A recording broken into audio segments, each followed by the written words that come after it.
Here we go then. It's that time of breakfast where we look around the news to dig out a few stories for you. Shall I begin this morning with that James Bond news? 007 was Please do. back in I've the news. heard this one. Yes, earlier this week. Alex was talking about this a couple of days ago. And this is Billie Eilish, the sort of young rising star.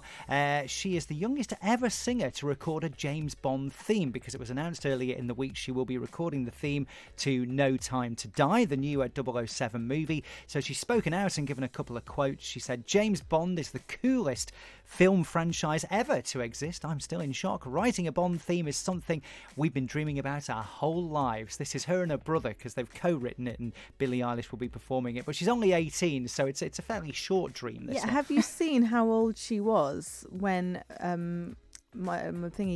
Daniel Craig, first appeared as Bond?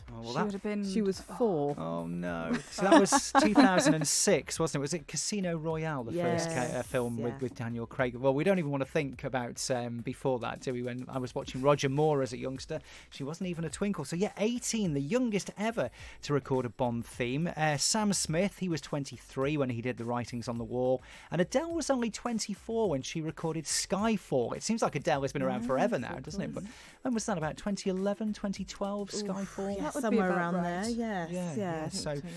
So we'll look forward to hearing this. I mean, she's doing really well, Billie Eilish. Hans Zimmer, by the way, was confirmed earlier in the week as well as the writer of the film's score. So good. So yeah. I mean, let's face it. Even if he does reuse a few themes here and there. Oh, we don't mind that, do we? He's got his distinct sound, hasn't he? Rather than reusing, it's his sound. There you go.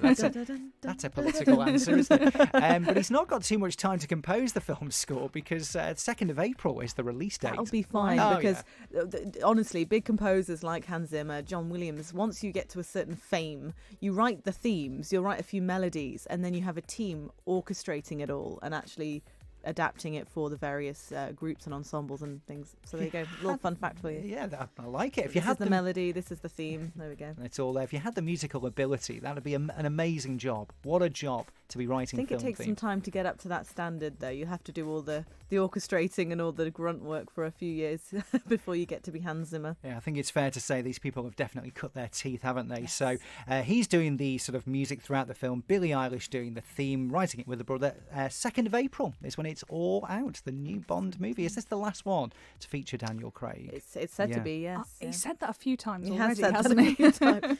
Well, I think it's always rumoured. I don't know if he's officially said it before, but he definitely has this time. And I was reading in the news, James Norton, who is in the Christine Keeler dramatisation at the moment. He's done Grantchester and loads of things, is the favourite to replace him. So we'll see.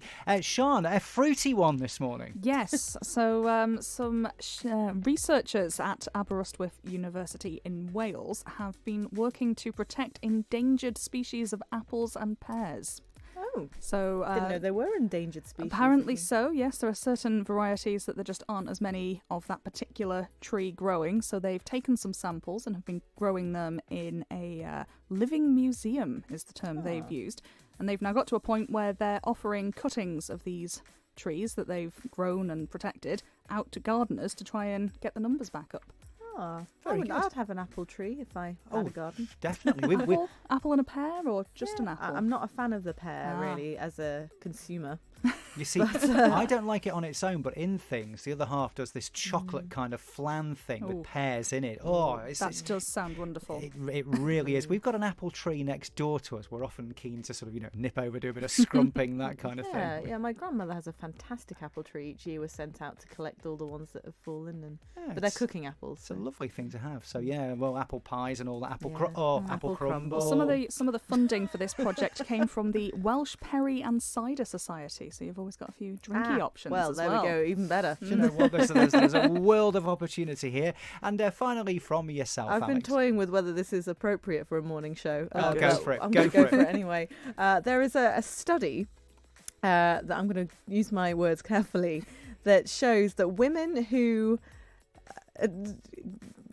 get raunchy once a week, or should I say weekly, may delay their chances or may delay the menopause. Right, so yes, getting friendly then. So scientists say not getting enough action makes the body choose to stop ovulating. This is what's actually going on.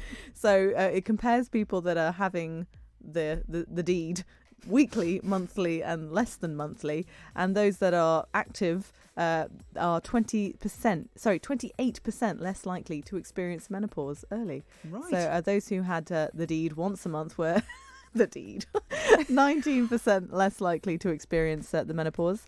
And then if a woman is not doing any deeds, the body chooses to stop putting energy into ovulation. There you go. That's Wow. So there you go. There you go. Nocturnal activity, you could say, or otherwise. Now this is interesting because quite by chance, Oh no. In Excess need you tonight.